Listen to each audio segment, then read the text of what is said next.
can you tell us about you, who you are?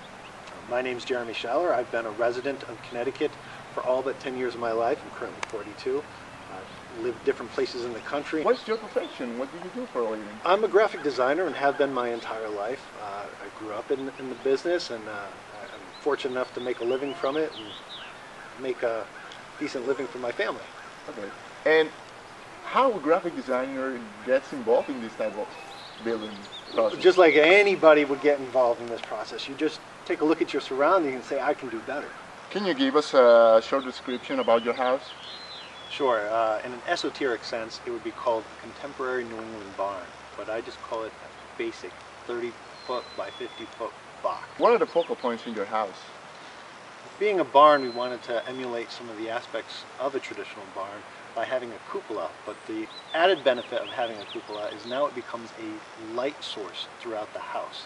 By having an open floor plan and having that wash of light throughout the house, you'll see that the light is evenly dispersed, and it allows us not to have lights on all the time. That's a huge aspect. The other aspect of the house that makes it unique compared to other homes is how tight it is, meaning air penetration. The biggest aspect of any eco house is to keep your heat inside and the cold outside. What does it take to earn the title of a zero energy house? What you have to have is a balance of producing your own electricity to equal or be greater than the energy you actually consume. What are the most important steps to consider in order to build a house of this nature? Like any big project, pre-production is key. You have to think about every aspect of your home and build it 3 or 4 times on paper, computer, in your head before you break ground. We spent nearly 10 years doing our pre-production on the house, figuring out what we wanted, what was available. So that would be my first step. How expensive is to build a house of this nature compared to a traditional house? Well, that's a loaded question only because you have to be willing to do a lot of the work yourself to decrease the cost per square foot, because that's what everybody will reference, is your cost per square foot. In our case, we were able to get it down to 120 a square foot, and that is because both my wife and I were willing to get out there and do the elbow equity into the home, and that makes the difference. What are the advantages of having a zero energy home? The biggest advantage is your electric bill every month. A lot of people get their heating and electrical bill and fear it. They spend anywhere between $200 and $300 a month on electricity, and anywhere between $500 and $700 a month on heat. Our electrical bill is just the cost from CLMP for the supply, which is $16 a month, and our heat with our backup propane is approximately $400 a year. So those are the biggest advantages. What impact this house represents for your community?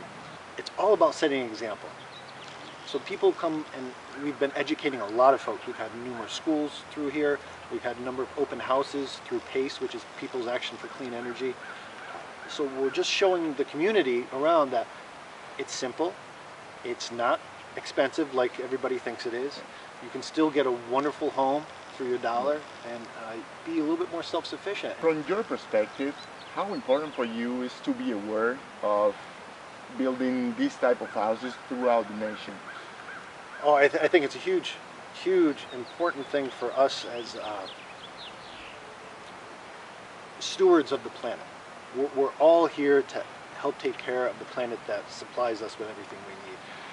We have to figure out ways to get us to all zero. So we are consuming less and less and less because population's exploding, areas are getting overrun. We just have to live in a little bit more harmony with nature. And I think that's going to benefit us as a species throughout time. Do you have any recommendation about this type of process?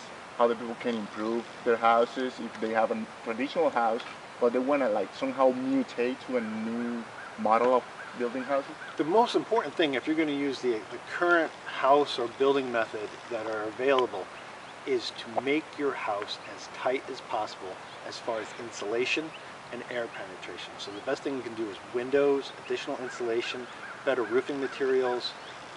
All those will contribute to the greenness of your house.